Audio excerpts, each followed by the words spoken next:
सुनी। क्या है बोलिए। अरे यार ऐसे मत मुस्कुराया करो। क्यों, क्या हुआ? पता है क्या? जमाने में बहुत सारे आशिक घूम रहे हैं। अच्छा, किसी की नजर लग जाएगी। अरे ऐसा कुछ नहीं है। सुनो हमारी बात। क्या बोलिए। दिलवा हमर चुरैलू ओढ़नी उड़ाई के। अच्छा, हाँ, तुम्हारी नजरें बड़ी खतरनाक है।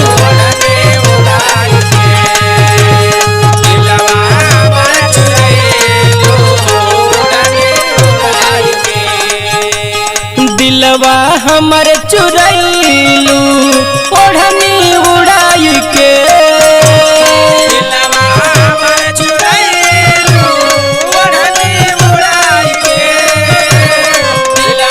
सुन रही हो ना? हाँ जी बोलिए।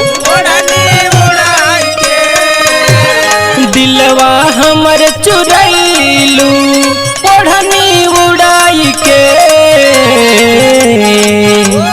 निदिया हमर चुरैलू कजरा लगाई के। झूठ मत बोलो।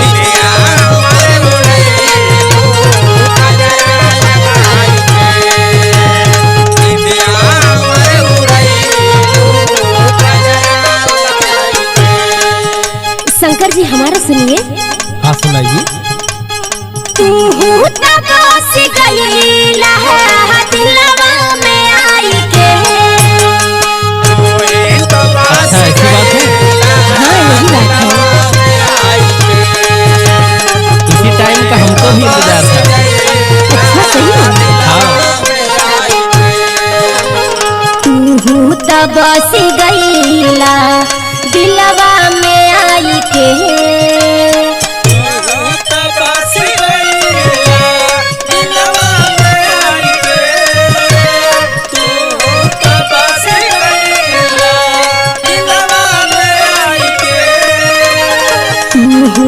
बस गईला दिलवा में आई के।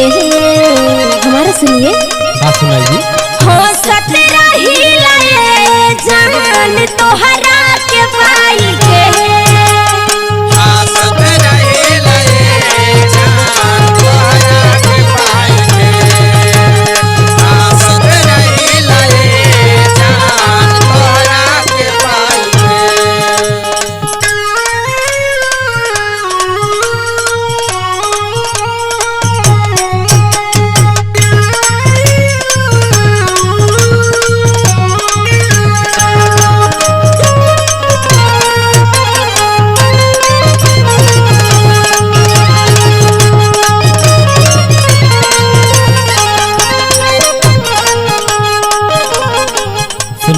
सुनाइए। पता है क्या? तुम्हारा वोट इतना खतरीला लगता है कि क्या बताएं तुझे। अच्छा सुनो हमारी बात। क्या बोलिए। ओठवा के लाली लगाता सुगवा के ठोर हो। सही में? हाँ जी।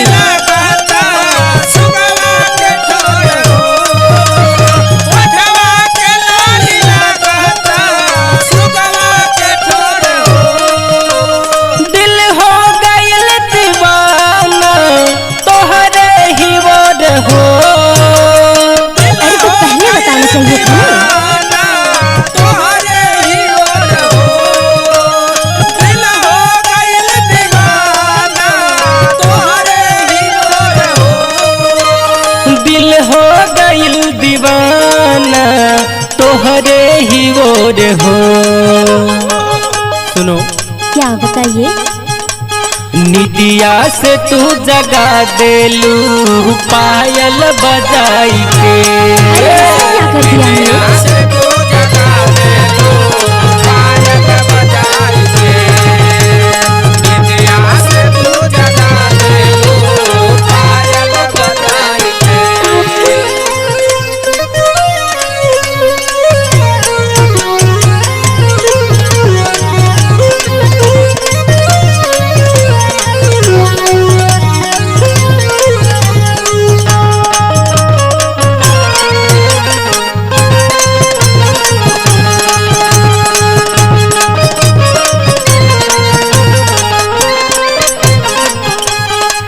ये बात है हाँ तो हमारी बात सुनिए। हाँ सुनाइए। सुनिए। पिया पिया बोले ले हथवा के चूड़ी हो, पिया पिया बोले ला हथवा के चूड़ी हो, पिया पिया बोले ला हथवा के चूड़ी हो। पहली नजर से नींदिया गायल बाउड़ी हो, पहली नजर से नींदिया पहली उड़ी हो, पहली नजर से नींदिया पहली उड़ी हो। पहली नजर से नींदिया गायल बाउड़ी हो। अखिया मेरा खबे पिया कचरा बनाई के, अखियाँ मेरा कबे पिया गजरा बनाई के, अखियाँ मेरा कबे पिया गजरा बनाई के। निदिया हमर उड़ैलू कजरा लगाई के, ओ सतरही लाए जान तोहरा के पाई के, निदिया हमर उड़ैलू कजरा लगाई के, हो सतरही लाए जान तोहरा के पाई के। निदिया हमर उड़ैलू कजरा लगाई के। हाँ तो इजहार कब करोगी? जब दोनों लोग राजी हैं तो आज ही